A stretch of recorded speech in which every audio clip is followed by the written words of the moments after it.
students, I miss you today. I want you to remember what we did yesterday for just a minute. Remember yesterday I read you a story called The Ugly Duckling.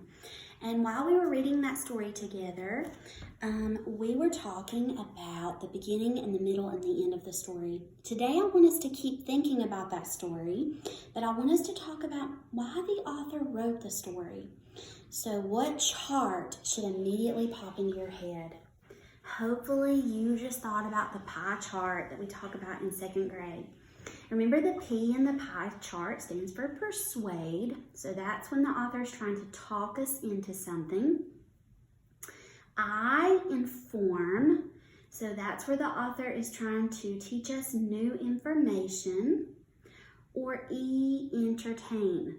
Now remember, when we are entertained, that makes us smile or laugh or makes us feel emotion. So let's think about genre for just a minute. What type of story was The Ugly Duckling? Was it nonfiction? Did it contain real information?